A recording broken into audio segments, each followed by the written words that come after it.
You're watching Behind the Screens. Grab some popcorn, fill up a drink, and take a seat. Our feature presentation is about to begin.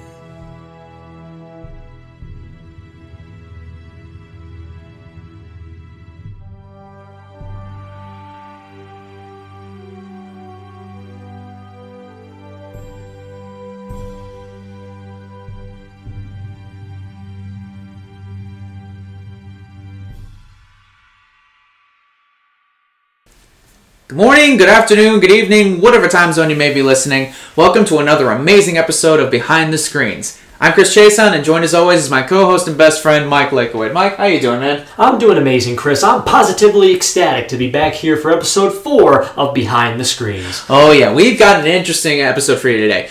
Now, remember 2 weeks ago we talked about Iron Man? Even though it kicked off like a golden age of comic book movies, that's not really where it started. No, that's not where it started at all. There was so many more humble beginnings to talk about, Chris. Yeah, so we decided we're talking about a movie, let's just say it kind of kicked off the modern era of comic book movies and kind of inspired the Marvel Cinematic Universe, despite its own franchise's track record when you think about it, but well, that's a story for another day. Exactly, my friend. We're going to be talking about a film that many people would say is overhyped, overrated, was back in the day of Marvel, but has since maybe died out in many others' eyes. A film that has an incredible cast, a very decent area of direction, some effects that hold up, some effects that don't, but at least in the hearts of a great many people, this film stands as the beginning of the great superhero film age that we are still living in today, and will no doubt be living in it when our kids are born. We're going to be looking at 20th Century Fox's 2000 film X-Men, directed by Bryan Singer. Oh yeah, X-Men. In terms of Marvel Comics, it's not the most popular out there, because everyone knows that when it comes to the two Marvel teams, the Avengers is always on top. But the X-Men has its loyal fan base with its certain iconic stories and the animated series from the 90s. Exactly, my friend. I've actually been not the biggest fan of the X-Men for many, many years. I've always been more of a DC guy, getting more and more into Marvel, into high school and into college, learning more and more every single day about Marvel's immense library of heroes that you could spend decades learning about and still not be close to understanding everything. But one thing that I have come to understand is the X-Men is one of the greatest superhero teams of all time, with its iconic message about those with extraordinary abilities as an allegory for racism and discrimination in not only the United States, but the entire world, putting faces and names for those who feel different and pushed out of society because of something that they simply could not control. Absolutely. And it's just amazing that they were able to, after such an immense amount of time, able to craft a story that would resonate with not only audiences at the time, but for like a little bit, reach out to fans of the now modern 2020s, I think. Yeah, because I feel like even in the recent climate of what happened last year,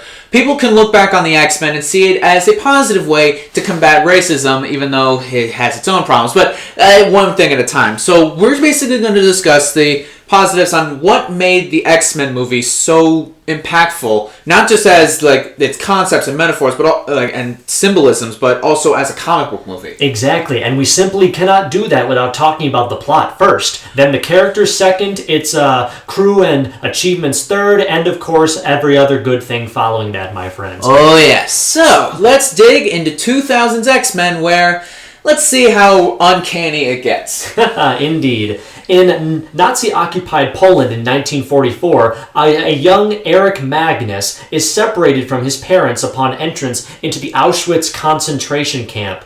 While he attempts to reach them, he causes a set of metal gates to bend towards him. This is the result of a mutant ability to create magnetic fields and control metal manifesting, but he is knocked out by the guards. In the not-too-distant future, what time is it? Early 2000s, I guess? I don't know. I know what time it is. Marvel time.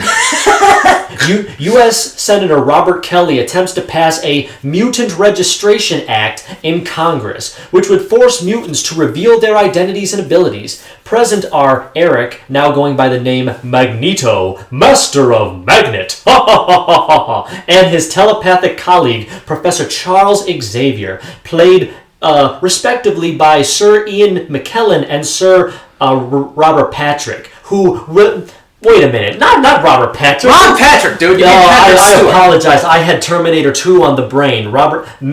You say his name. Patrick Stewart. That's correct. Yeah, Patrick Stewart and Ian McKellen play Professor X and Magneto in this movie. Go ahead.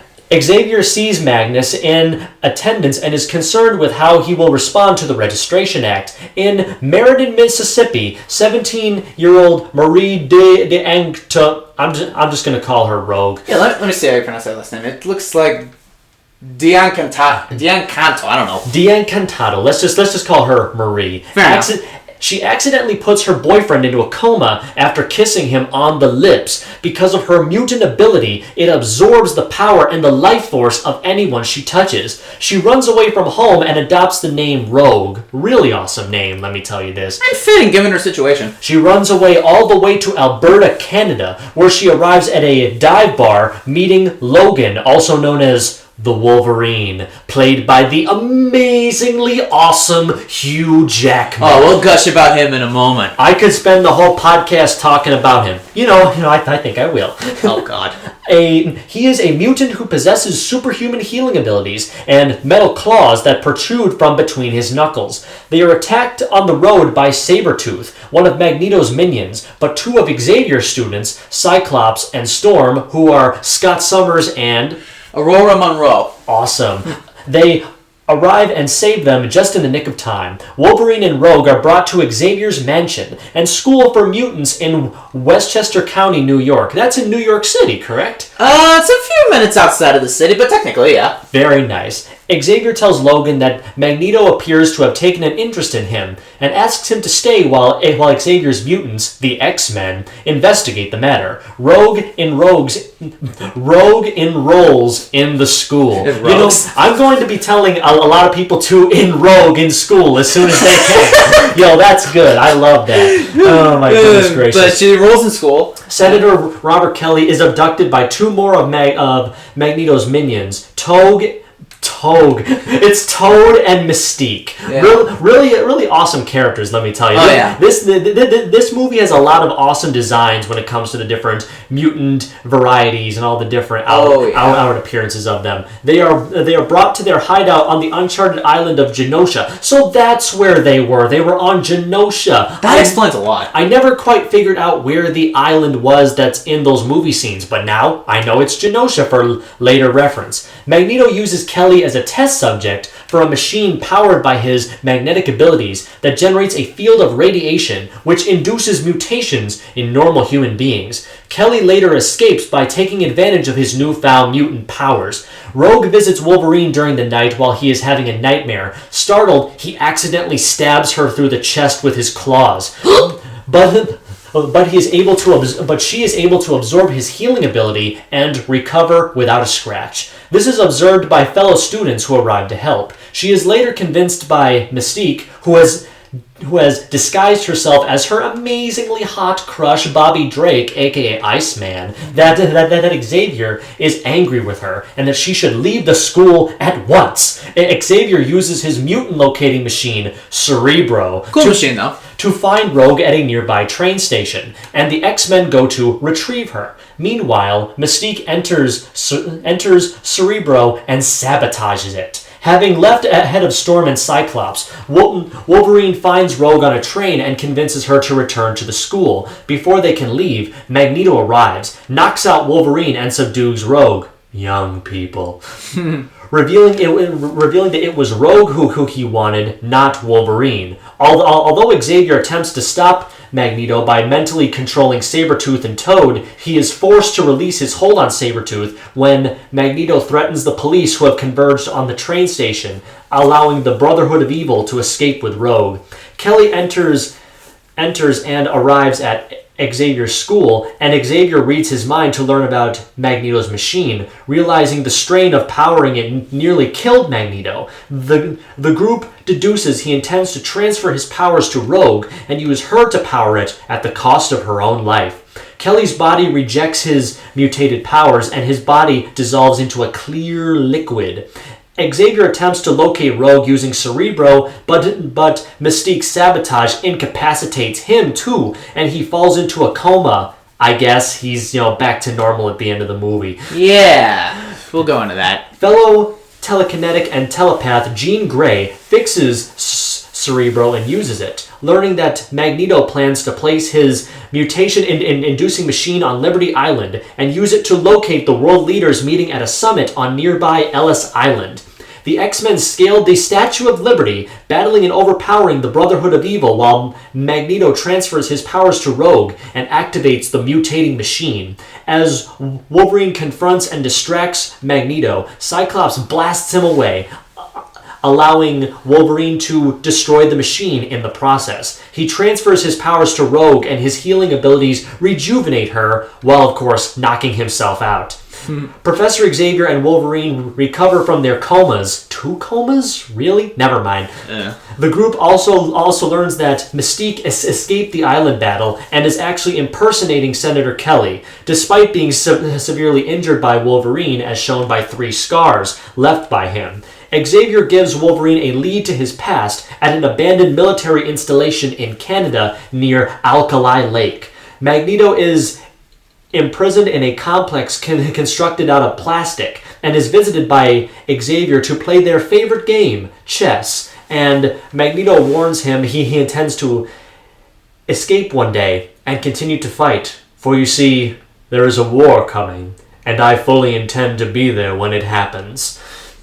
Now, that is a lot to process for an hour and 45-minute film. Yeah. Wouldn't you say? I have to say, yeah, because some of the stuff is a bit complicated, but other than that, it's a simple story. Exactly. Simple-ish for the time of the early 2000s. This film had a lot of major rewrites done to it, but the bulk of the story was actually written by Mr. David Hayter, I believe. Yeah. If you guys don't know who he is, he's actually the major voice actor for Mr. Solid Snake in the Metal Gear Solid game series. That's right. And a little fanboy moment, we got to meet the dude one day. Exactly. We got to meet him at a convention in our hometown, a very nice and down-to-earth guy. When I learned that he had not only written this movie, but the sequel, X2, which we'll eventually get to talking about in a later Behind the Screens episode, I could not believe my ears. The man I was talking to. I know. When I found out, wait, this guy wrote one of the best X-Men movies of all time? Oh my god! I was just blown away. The fact I got to shake his hand, take selfies, get autographs. It was all around a very good day. The way that he portrays the characters is very down to earth, very non too extravagant. He gets most of the characters down. He gets, Wolverine, he gets Xavier, Magneto. A lot of the stuff could have been done a lot better, though, with the characters. Shall we get to talking about the characters before we roll back to the story and diverge that a little bit? Oh, of course, yeah, because, this movie introduces, a lot of iconic X-Men characters, and honestly, played by a good amount of actors. Exactly right. Of course, we mentioned many times before while talking about the story, Logan Howlett, played by Hugh Jackman as the Wolverine, is one of the greatest superhero castings of all time. I'm not going to lie, without a single shadow of a doubt, not his appearance in X-Men and subsequently every film of his I saw afterwards solidified Hugh Jackman as one of the greatest actors of all time in my eyes. Probably at least of the 21st century, at least. Oh yeah, he's great, which is crazy considering he's Australian, yet he played a Canadian mutant. Oh sure, that's basically the same thing. You just have to manipulate your voice and there you go. Yeah. But hey, very convincing though. So surprise, Wolverine is Canadian. I know, big shocker. Seriously though, he does play Wolverine very convincingly because Wolverine is seen as a loner, a tough guy, and he excels at that completely. Exactly. Not only getting the hairstyle down, the clothing down, the adamantium claws for the year 2000 look surprisingly well 20 years later. Yeah. Protruding from between his knuckles, looking very threatening. The growl, which was not solidified yet by this point in the film series, since this was the inaugural story. It would of course get much better over time, and trust me, we'll be gushing about it more and more the more we talk about these films. Oh, yeah. But let me just say, his the insults he gives, the outbursts he has, the downright zany moments that come out of nowhere. Yeah. Ultimately, it all worked to the film's benefit. Absolutely. Not gonna lie. And again, yes, I can't believe he said bub. Oh God. Yeah, from you mean in the scene with the Statue of Liberty in the final that's right. battle. Yeah. Make your move, bub. I'm like, yes, Yes. that's a Wolverine we love. Very freaking awesome. Like, I'm pretty sure, like, there are just so many iconic moments from this. From the cage fight at the beginning, helping Rogue get to where she needs to go, even though he really doesn't want to. Waking up half naked in a school full of kids, even though he's like, nope, I can't tell you that, folks. That's for a later story. Yeah. Can't spoil it. Can't go too far. Can't eat all the cake. I should like pretty much say though that Wolverine possibly maybe bias everything I'm talking about it, because he is one of my favorite Marvel characters, possibly even one of my favorite superheroes of all time for his outlandishly brutish behavior, but his overall heart of gold, even in the most dire of situations. He's a guy you love to hate and would love to be friends with, or possibly even more so. Not gonna lie, like the best of buds, or the best of bubs. Oh, saw that coming. Okay. But even though he is the main star of the movie and steals the show, the other actors do well too. But you could tell that not all of them were of that level of quality. Yeah, let's first example, Storm, played by Halle Berry. Now, okay. To be fair though.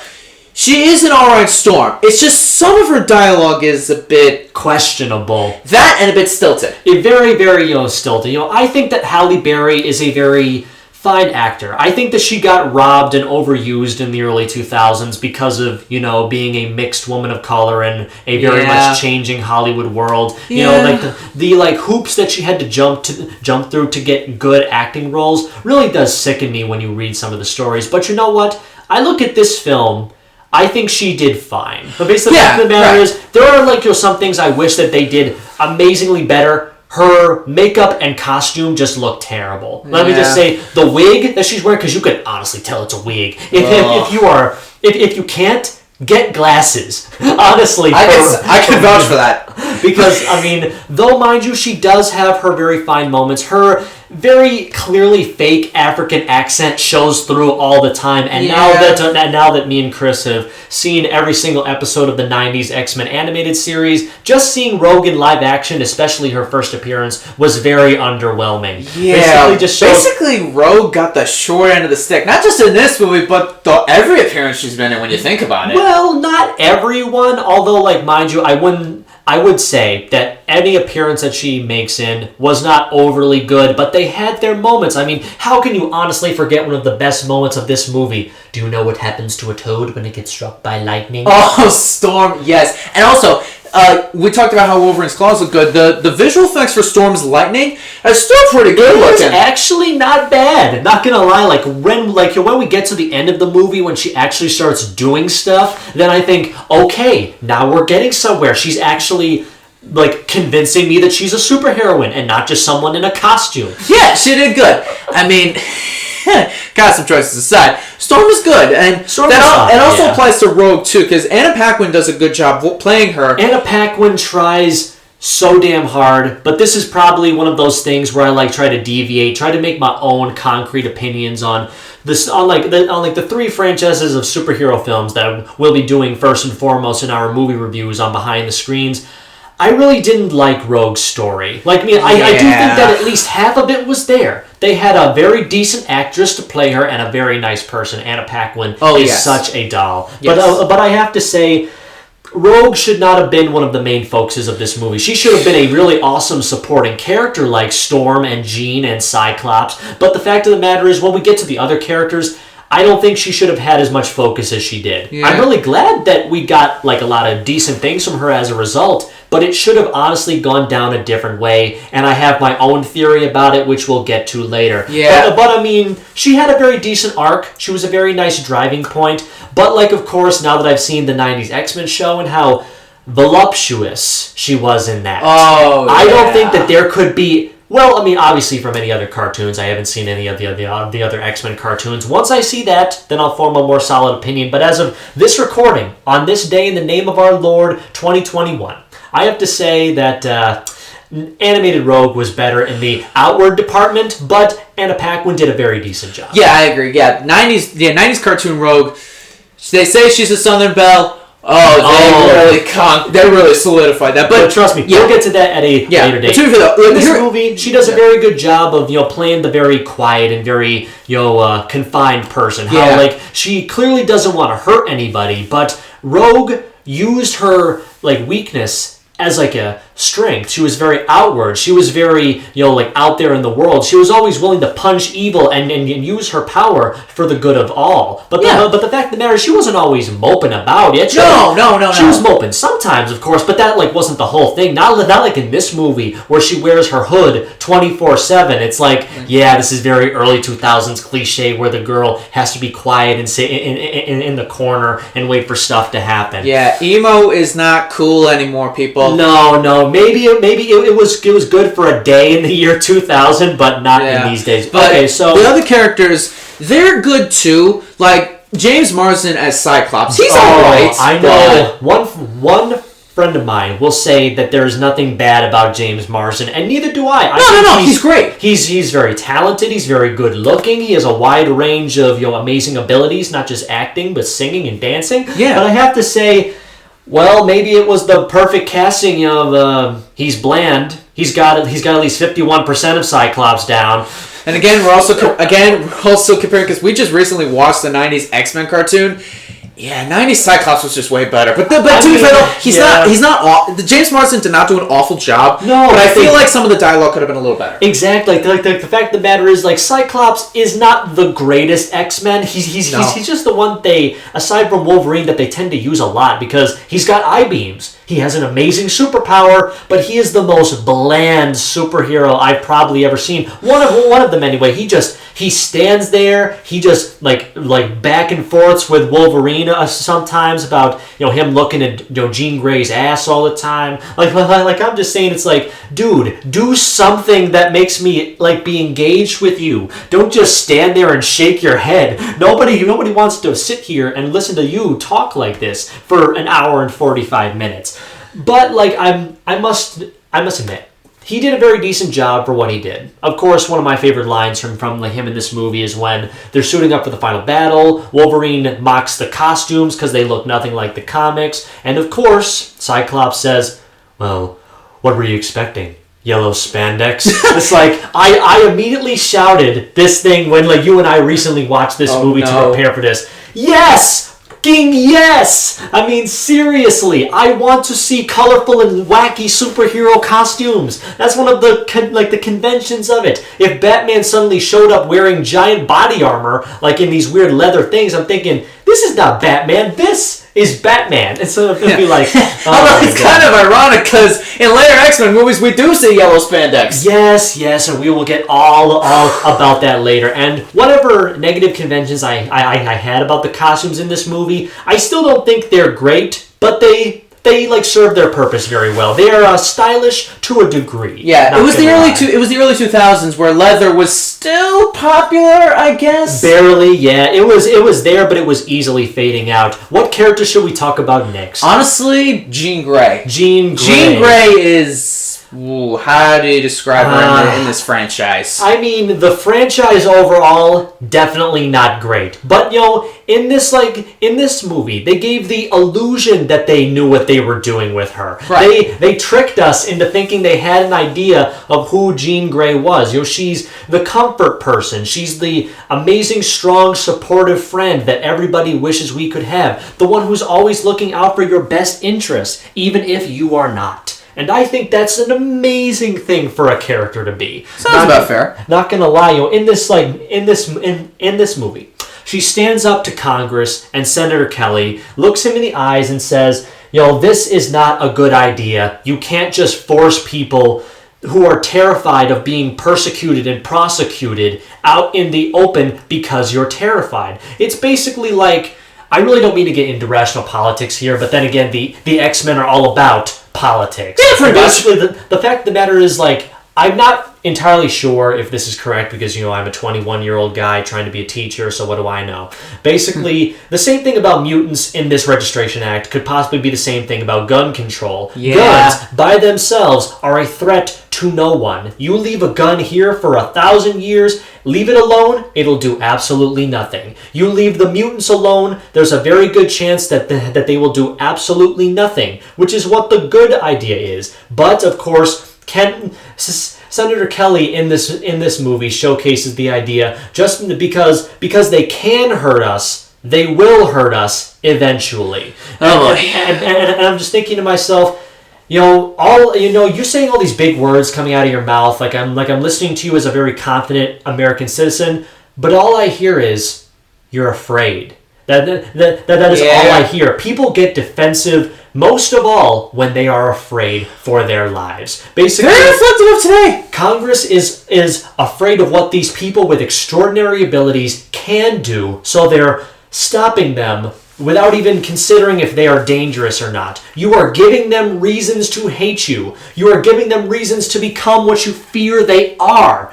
And it really spoke to me. Even though it was in passing, it was very, by the numbers, getting the story where it needed to go, it spoke bounds decades later. You got that right. What were we talking about? Oh yeah, Jean Grey. Yeah, what else can we say? I mean, she's a regular telepath and is she's nice. She's an okay scientist, I guess. Yeah, I know. She kind of has a thing for Wolverine, I think. Oh boy, that whole debacle. Because I do want to point this out there. When we watched the 90s X-Men show, when it was introducing hints of the Cyclops, Jean, and Wolverine love triangle, I was interested to see where it was going. But I mean, I've always seen it as dumb fodder that people always expect in these kinds of movies. But one thing that I will always love about Jean is her compassionate spirit and her love for Mr. Scott Summers. She is the one person in the universe who he is her favorite. And that will always be happy. And the love she has for Scott, it feels really genuine, like a real relationship. Absolutely it does. Then you factor in Mr. Adamantium Claws over here, and it gets a little... And it'll be like, ooh, bad boy. Yeah. But that's so funny. I love stories where like a chick who's so bare basic with a bare basic boyfriend goes after the dude in the hot leather and the motorcycle. That is so funny. I absolutely adore it. Yeah, but Jean's okay, but let's be honest though. Besides Wolverine, the two standouts are Professor X and Magneto. Ian McKellen and Patrick Stewart do an amazing job playing the both of them. I think you mean Robert Patrick. Yeah. No, I'm just doing stuff with y'all. Don't worry but about seriously, that. Patrick Stewart and Ian McKellen, wow, their versions of Professor X and Magneto, they're good, but some of the dialogue they say to each other has aged a bit. We are more important than they are, Charles. They no longer matter. It'd be like, oh, my dude, it's like, what can you honestly do? Basically, the fact of the matter is, I relate to the character of Magneto so darn much, looking back on my many years in my family ancestral history. My grandparents ran away from the Nazis in the mid-40s, not being as wildly persecuted as everyone. They were simply cogs in the machine. But they stood up to tyranny. They escaped and wanted a new life for their children. Magneto does the exact same thing. He wants to create a world where you don't have to be worried about being branded something that can easily be disposed of because of one thing that everybody hates. To be used as like this awful symbol. And it really is compelling. A dude in a metal suit with purple and red on it with a flowing cape and a sinister laugh just wants to make the world a better place. In the worst possible way. Yeah. Now, even though we have the younger incarnation of Magneto played by Michael Fassbender in the later movies, Ian McKellen, his version of Magneto, you really can see the sinisterness of him in his acting. Like some of the stuff that Magneto says in this movie and the movies and the subsequent sequels, Magneto really feels like a threatening villain. He's one of the Marvel Universe's most deadliest villains for a reason, because some of the stuff he says is. It makes you really feel scared of this guy. Absolutely. My favorite scene with the guy was clearly when they were exiting the train station with Rogue, seeing all the police turn their guns. Then he turns their guns right back at them. I could, going through my head, those very same political thoughts, all I could think of is, how does it feel It sucks, doesn't it? Yeah, and the line he says is starting to choose like, you Homo sapiens and your guns. I'm thinking to myself, oh God, you do not want to screw with this guy. Especially when Charles takes over the mind of his henchmen, Sabretooth and Toad, basically trying to force him a surrender. Xavier says, Magneto thinks that I can play that card too, threatens to kill all of the police trying to stop it, saying, you can stop it, Charles, you know you can. You just won't make the hard decisions. You and I can change the world, make it better, but you choose the path of folly. And I absolutely adore their battles, and it's so freaking good. There's a reason why they play chess at the end of the movie. Their battles are like a giant game of chess. Amazingly so, with all the pawns and characters on the board fighting for different sides. It really is amazingly so. Even though Professor X may not be one of my favorite Marvel characters ever, for a multitude of reasons that I will no doubt get into in later videos of this incredible podcast, I do admire Charles Xavier's unbridled humanity. How he believes in something that doesn't deserve to survive. Humanity is wicked and bitter and a plague upon this earth that evolution has spewed out onto Mother Nature's shores. Yeah. But he somehow manages to always look for the good in people, which is something that I think almost nobody on this planet could ever really do. And I always look at him and say, I don't always agree with your methods, but the world you fight for is the one I want to live in. And that is just beautiful. It really is. It's really fitting. Yeah. Oh my God. Now, speaking of Magneto's henchmen, the only standout was Mystique. Yes, it usually is, especially since she's practically naked. Yeah, I mean, they got away with it because they didn't show nipples. Exactly, as long as you don't show those, everything else goes. Oh, yeah. The fact of the matter is, like, when we saw her 90s look with those skull skirts and skull tops. That was awesome. I'm just thinking to myself, that looks really cool and a little better on the eyes, but you know what, for like a decade jump in time period, she was fine, curled back red hair with glowing eyes, sinister voice, even though she didn't really do much except to act as a really decent fighter most of the movie. To be fair though, I mean, her shape-shifting abilities is what defines her. Like she is a real mistress of disguise. Exactly. The fact of the matter is that she could blend in. Like, it's actually one of the greater points that, once again, the show touched on and the movies would later do, but not immediately here. The fact of the matter is that she could easily blend into the human world, but she knows that no matter what mask she puts on, it will never wash away the fact that she's different. The fact that people will always fear the person she really is. She was born to lead an unhappy life. Yeah. And it's so tragic when you think about it, honestly. Now, there's also Sabretooth. Played by Tyler frickin' Mane. Like, let me tell you, I've seen a few of this dude's movies playing Michael Myers in Rob Zombie's duology from 2007 and 2009. He was Michael Myers in those Halloween movies? Yeah, he was in those. He was basically in the remake two-parter. Oh, which, great.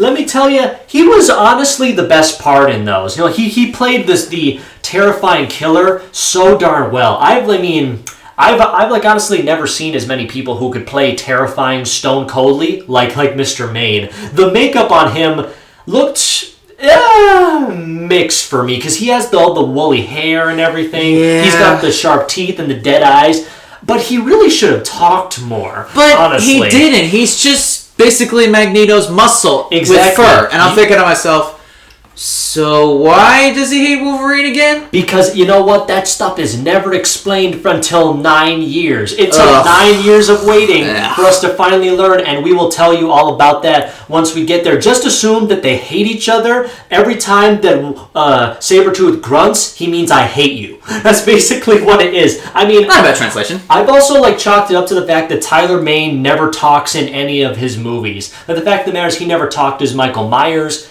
He was in Playing with Fire 2 years ago. Really? Yeah, he was the guy with the beard and the axe. He was that guy? He was that guy. We will get to that movie. I have a whole speech about that movie. And we will, one day, if it's ever recommended to us, once we get past all the superhero hullabaloo, you might want to get some popcorn for that. Oh, God. But of course, wrapping it up, Sabretooth was an excellent muscle character, an excellent match for Wolverine. He really needed more dialogue, though. Yeah, absolutely. Some more outworked characters, and he really should have been Tyler Mane, at least. Should have definitely been in the rest of the original X-Men trilogy. Yeah. But like, of course, his character continued in the expanded universe novelizations that branched the Singer movies, the Brett Ratner movie. He survives the fall off the Statue of Liberty once being blasted by Cyclops I-beams. But of course, what happens to him after that is really, really hazy. Just know that he's always there, but we never see him. Yeah. Which really stinks. Yeah. But then there's Toad. Oh, Toad, played by none other than Ray Park. Darth Maul himself. And he still does his own stunts, and it is awesome to look at. Let me tell you, anytime a movie has Ray Park in it, no matter how bad the movie may be, he is always one of the best parts. Yeah, is that the G.I. Joe movies? Yeah, the first two, anyway. The first two. Him as Darth Maul and Phantom Menace. Indeed. Heck yes. Oh my God! Let me tell you, even though I threw a lot of shade at how bad his makeup looked, with the very ominous thing about him looking like a toad with the greenish face and the dyed green hair. Yeah. The long tongue was really not as effective as it probably was 20 years ago. Yeah. But you know what? His fighting style more than made up for all of it. Yeah, he's doing flips, he's doing parkour. I'm thinking to myself, is Toad this agile in the comics? Good Lord. I mean, trust me, we saw what Toad looked like in the 90s animated series, and as soon as I saw that, I took back everything bad I said about this version. Because compared to that fat, tubby guy that we saw in Season 4, who is clearly supposed to be Toad, I'm thinking to myself, this guy is definitely better. Oh, yeah. Because no matter how I may feel about the makeup and everything, it was still better than whatever that was. Oh, and of course, who could forget the little dance he does in that dance was fun. You could tell that was not in the movie. He was just having a ball. He was having a ball, just having a lot of fun, just fighting Jean and everybody inside the Ellis Island and Statue of Liberty type things. They had some really cool sets in this movie too. The school will actually always be one of my favorite superhero film locations, right next to Avengers Tower and the Batcave and whatnot. Oh, absolutely. Yeah, the school's great, but also honestly, the last third of the movie itself was honestly one of the best parts, because the whole fight, and minus Wolverine's flip on the Statue of Liberty's crown, that's a dated effect now. What is that? Very much dated indeed. What are they trying to do? Like the 360 it? I don't know. Lord knows, my friend. But of course we have to talk about all the other minor characters in the film, of course. But before we do, let's talk a little about Senator Kelly. Not too much, though. He plays his role very well. He's supposed to be the bigoted politician who's always saying, "You gosh darn immigrants always ruining this country," basically. I do feel bad for him, though. The fact of the matter is, as we saw in the darn 90s cartoon, he becomes president after seeing that his bigoted attitude was wrong and actually becomes a full-fledged mutant supporter, which I thought was really awesome. Absolutely. Showing that no matter how bigoted you may be, anybody can change. In this movie, he just turns into sludge, which is very reflective of his own personality. That's true. Honestly, though, I do wish that they would have played him up more. The fact of the matter is, he's kidnapped, he's turned into sludge, he dies. The actor is still employed, though, because Mystique impersonates him at the end of this movie and for a good chunk of the sequel. But of course, there's really nothing more to talk about him. He plays his role as the racist politician well, and I do solemnly wish that he was in more of the story. Oh yeah. But of course, now let's do a lightning round with the rest of the characters. We have other characters such as Bobby, Iceman, of course. Oh yeah, Iceman's an iconic X-Men character. Exactly, though. The fact of the matter is, even in of course modern comics, he's shown as to be less heterosexual. As in this story, he's very much into Rogue at the start of their first meeting of each other. He makes her. Does he make her a little sculpture out of ice? Yes, he does. I think it was like a rose. Oh, yes. I thought that was so sweet. You go, Bobby. I certainly hope those crazy kids will have no problems in later movies. But of course, we can only hope to see. A lot of these other actors and characters were either given bigger roles, recast, or simply dropped from the future movies altogether. Yeah. Including Kitty Pryde, Jubilee, Colossus, and Pyro. Pyro was interesting. Of course, my friend. Oh my god, and you'll never believe this, Kevin Feige was in this movie. Huh? The producer of one of the biggest financial producers of the Marvel Cinematic Universe was there in the background as one of the Weapon X tech people in Wolverine's flashbacks Really? in the movie. But his scenes did not make the final cut. Dang it! He was there, they cut all of his scenes out, and then he swore to get revenge by getting the best superhero franchise ever made, where his name would be all over it, where it would be impossible to forget he made it. And honestly, but outside of that, he's a wholesome man. He's a really wholesome man. He seems like such a nice guy. I really do need to listen to more of his interviews, obviously. Yeah. Since we'll be talking a lot more about these characters in future movies, let's do a lightning round of Kitty, Jubilee, Colossus, and Pyro. Okay, honestly, I like them in other movies. Yeah, me too. Kitty Pryde only has one or two scenes in this to show that she's a girl that can walk through walls. Yeah. She will be recasted by an actor named Elliot Page, who we'll have to be very careful talking about once we get to that episode, but rest assured we will be as respectful as we can to his feelings. Absolutely. Jubilee, once again, does absolutely almost nothing. Yeah, and I feel like they replace her every movie that she's in. It's so true. You know, people may find her annoying, and you know what? I think of her as the perfect 80s and 90s kid. I think that's what she is. That's why she was the new token newbie in the 90s cartoon. Absolutely. You know, the fact of the matter is, okay, here comes that tidbit I was making about Rogue when we were going after the characters. Jubilee should have been the character that ran away to Canada to find Wolverine. Yeah, I have to admit, like, if I wanted to put Rogue in this movie, have her already as an X-Men and as a student at the school. Have her be flying around the mansion, having already taken Captain Marvel's powers when she was a villain. But then, of course, have Jubilee maybe set her house on fire, run away in the distance to go to Canada, cut away to many months later. You see her go through Rogue's exact scenes. It would be so much more awesome if they did that. I don't want to be overly mean and overly critical because, you know, I tend to do that more often than I'd care to believe. Oh, yeah. I'd like to believe they didn't make Jubilee the main central focus character opposite Hugh Jackman because they didn't want a Chinese female to be the leading character in an American superhero movie. Yeah. Thankfully, that stuff would never pass today. But of course, it's always going to be something I point out whenever I watch the movie now. Yeah, thankfully stuff has changed with Shang-Chi, but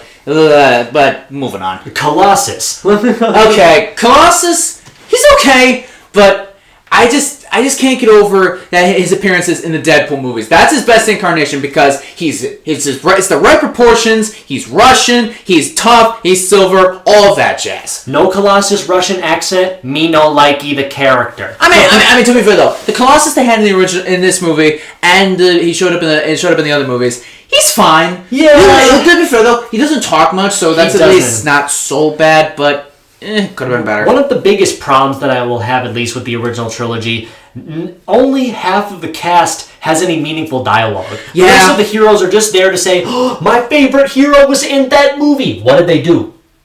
I don't know. Because exactly that, they should have given. I mean, thankfully, they finally gave the hero stuff to do, but by that point, it was already too late. You should have done that right from the get-go. At least they had Pyro being a dick. At least they Pyro's kind of a jerk. Because, like, the fact of the matter is, Pyro is actually one of our least favorite villains from the X-Men animated series. Yeah, but though, he's actually not that bad. And even though he's a minor character, he also goes through a little bit of a character arc. He starts out good, but then by the second... Don't spoil. Oh, right, yeah. We can't tell you that. He may be on the good side, but he can show to be still an arrogant jerk once in a while. Because he's the bully guy. Every early 2000s high school film had a bully somewhere. Plus, he's on top and always on fire. Exactly, my friend. Okay, so now that we've gone through all the characters, let me do a quick run through of the film's achievements behind the scenes before we go back and talk about the story. Then we'll do the accolades, final wrap-ups, and so on and so forth. Achievements? The film was made on a $75 million budget, thankfully making $296 million at the box office. Amazingly enough, it was enough for The film was laid a major financial success, grossing that amount of money, receiving positive reviews from critics, citing the performances of the actors, the story, and the thematic depth of the overall tone of the narrative. Oh, yeah. The film's success led to a series of sequels, prequels, reboots, spin-offs, with an overall success of the series spawning a resurgence of superhero films in the public's eye. And we can definitely attest to that, my friend. Absolutely. Everything started from there and just kept going up and up and up and up and up. Now let's do like little tidbits of the story first of all. They really did an excellent job talking, like showing the opening scene from Poland because being like some guy who like grew up on my father loving World War II, you know, seeing how evil the Nazis were and how amazing America was, it would be totally natural that someone who was treated less than dirt would flock to America to look for a better life, thinking the land of opportunity where anybody can be a success, only to be, you know, once again cast out, but not with iron bars, with words. And sometimes words hurt worse than anything else. Yeah, words are the most lethal weapon, people. Exactly, my friends. The scene in Congress with Gene going up against the congressman is actually very interesting when you think about it. All of the congressmen are wearing gray suits, while Gene is wearing bright and red flamboyant suits. That stand out, although also ironic because her last name is Gray. Which is so weird too, but of course that's something that we'll get into another day. Yeah. Basically showing that she is a lot more bright and hopeful for the future, while Congress and the United States government has basically given up on the downtrodden. Yeah, kind of flatlined. Them basically keeping Magneto's face hidden for the first part of the movie is honestly a good way to build up suspense. Absolutely. Showing of him as a guy with ulterior motives to best Charles Xavier and all of his outgoings. Yeah. But of course we have our first introductions to Rogue and Logan. The setting for Mississippi was fine. I really do think that like the scene should have been longer with like us actually showing how Rogue got to Canada, because like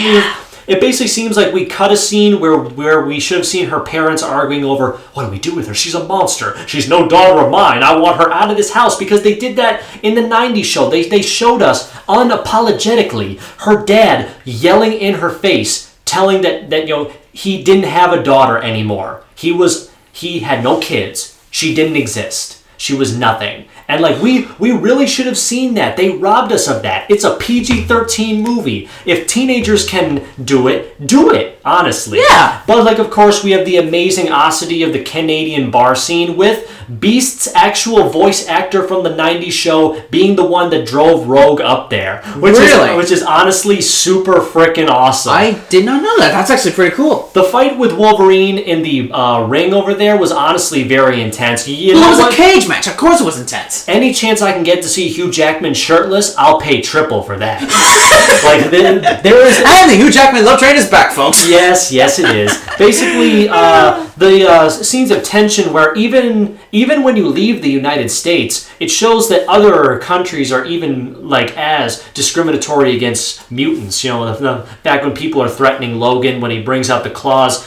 They all act all tough when they think they can beat him. The second they find out that he's virtually unstoppable to normal humans, they all cower away in fear, which is exactly why he likes to be alone. He knows that his appearance terrifies people. So you know he'd rather just keep to himself. But of course, Rogue stows away in his truck and the shenanigans begins. Oh yeah! The fighting with Sabretooth in the woods is honestly not a half bad idea. No, it's not. When you see something with dead, beady eyes and big claws looking at you from the Canadian snow, you're thinking to yourself, oh God, get a weapon and get it right now. Yeah, a knife, a gun, maybe a silver bullet, I don't know. But then of course we see Logan wake up in the in the basement, in the deep bowels of the X-Mansion. He goes up in this very futuristic setting with chrome walls and then little brightly made blue X's everything is everywhere. chrome in the future. Yes, very, very true. As evident by this lamp that is also chrome, and this coaster that is also chrome. Hey, don't touch that merchandise. Okay. Basically, we go up to the school, we see all the happy faces of all the kids. Wolverine is realizing, this is my worst nightmare. What? Children! Yeah. But then, of course, we see Xavier giving the lowdown of Logan, basically giving him the bare bones of exposition about the X-Men. Yeah. What's going on? I really do wish that we could have seen more of the X-Men using their powers. We see Scott shooting frisbees with his eye lasers and stuff like that. Yeah. We should have seen more stuff from Storm. Maybe like a training montage. Yeah, like an actual, honest to God training montage with Wolverine walking past all the windows. Look out, see hero. Look out, see hero. Yeah, stuff like that. That makes it better. Basically, then we cut to the very ominous Genosha hideout, which is honestly so dimly lit that you just feel ominous in this. And of course, we have to talk about Magneto's desk in the corner. Yeah, because it's so silly. The fact that this guy just thinks of himself as this world-saving person, but he has a sinister desk in the corner. Well, I'm sure other villains have that way too. Yeah, I know. I mean, of course, it just really sells the look of the place.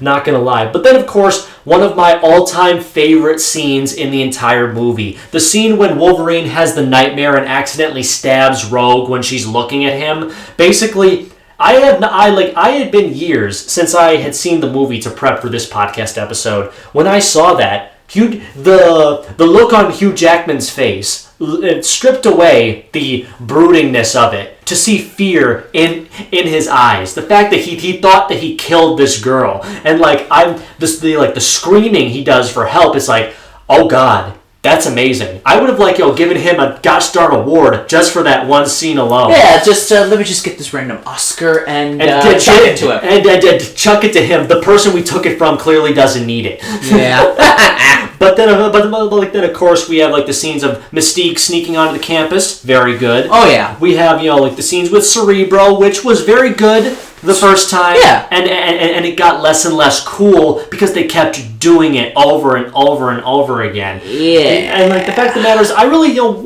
wouldn't bother if it the future movies they showed off the amazing technology of a superhero story.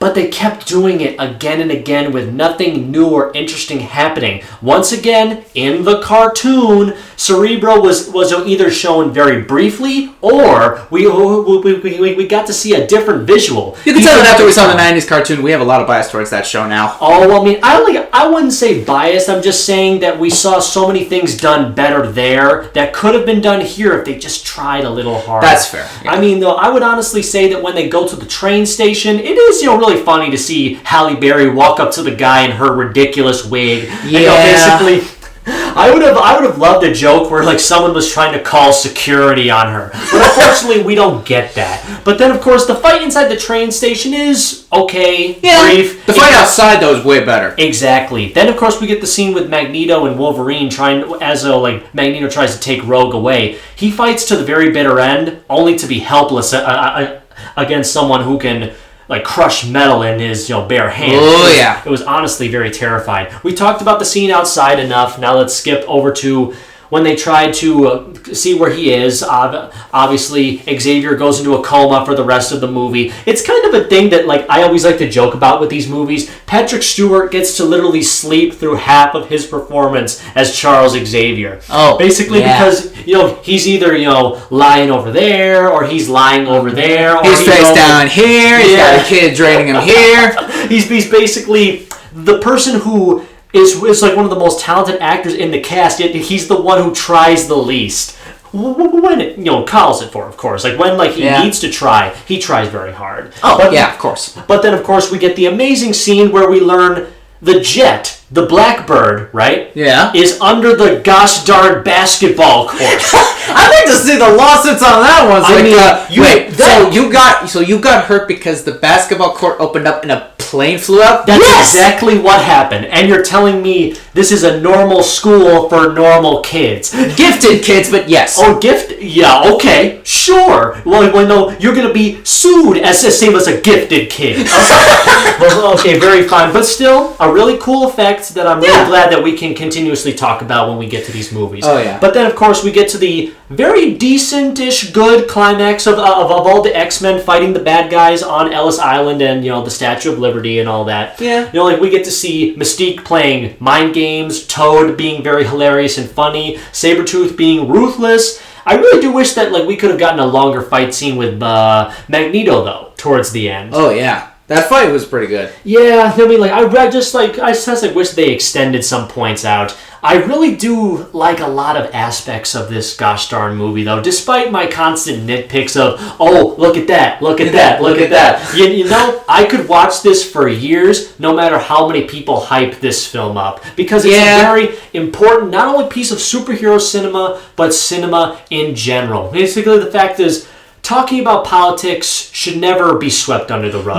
Because it's never too late to educate yourselves on what is right. And you know what? Stan Lee's idea to make a superhero team based around those who were different from birth honestly was one of the best ideas he ever had. Yeah, bless that man. Even if, people like Chris Claremont did more things later on down the line with it, you always have to thank those who started the trend, of course. Absolutely. And then, of course, we have the ending of the film, which sets up a lot of stuff for the future installments, which, of course, we'll be seeing in future installments of Behind the Screens. Wolverine leaves the mansion to go back to Canada to find the origins of his nightmares, his memory loss. Just what the hell is he? And, of course, a very sweet moment with Rogue when he gives her his dog tags, saying that, he'll be back for them, so hold on to them for me, will you, kid? Yeah. And then, of course, we get the nice big wrap-up moment with everybody smiling and happy and saying, we won the day, except kind of not really, because people are still racist.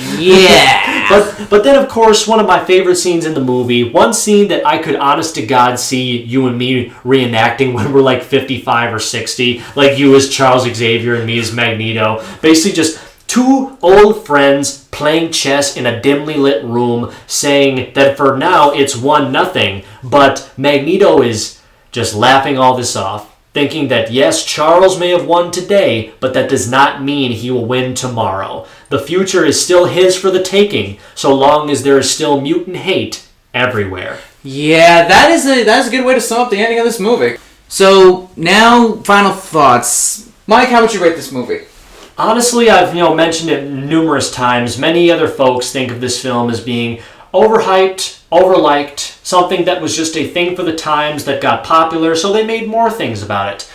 Honestly, I see it as not only a testimonial to the start of a new century, the start of a new change for not only the world, but for superheroes as well. A chance to start over, to start anew while looking at something that's been around for years. The prejudice of those who by normal people's standards would be considered in the way, a burden, something that can so easily be tossed aside like yesterday's trash. A fight between good and evil in, while yes, cartoonishly natured, put into a live-action teen angsty setting.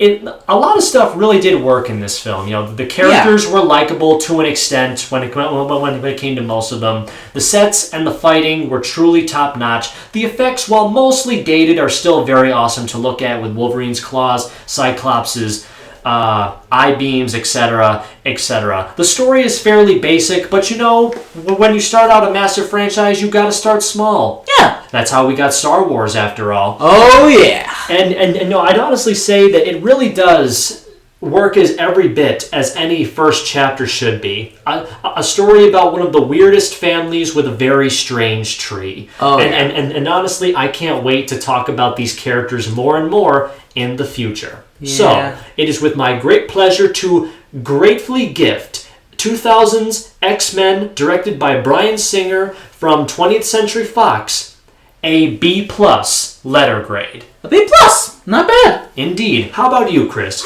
Honestly, it's a good start to an iconic franchise. Because this movie has its moments. Like, it has its iconic moments, sets up interesting characters, actors are all great. Some of the stuff has really aged, though, really, because this was 21 years ago. This was when superhero movies really started to really become part of the mainstream, and you could tell. Some stuff was dated, other things, and it's just overshadowed by a lot of other X-Men, a lot of other movies in this franchise that turned out to be better, but this is still a solid movie, and yeah, that's the best word I can describe this movie. It is solid. It's not the best, but it's not the worst. I feel like it rides that fine line where it's the middle ground, and it's still an alright movie, and I wouldn't mind going back to it a couple times. So, all in all, I have to give the first X-Men movie a solid 8 out of 10. Very good. Very, very egregious, I think. After rambling on for an hour about comic book politics, real-world events, and people who can suck away their people's life forces simply by touching them, how will we follow up in the next episode of Behind the Screens next week, Chris? Well, I'm thinking... Honestly, I'm not really sure how. You know what I was feeling about this? You guys were probably expecting more episodes of Batman the Animated Series next week, and we were too. But then we had an epiphany. Why don't we shake up things a little bit? Yeah, so instead of gray and black, let's go a little blue and red, shall we? Indeed. We'll be talking about the third superhero franchise that we've been talking about, that we will be shuffling along in between our television talks. We started out with Iron Man from the MCU. Tonight we did X-Men from the Fox X-Men storyline. And thirdly, which will be happening next week, is the first film of the DC Extended Universe from Warner Brothers, Man of Steel, 2013, directed by Zack Snyder. Oh, this is going to be an interesting one. But that's all for tonight, folks. Until then, I'm Chris. I'm Mike. This has been Behind the Screens. We'll see you guys next time. Adios, film goers.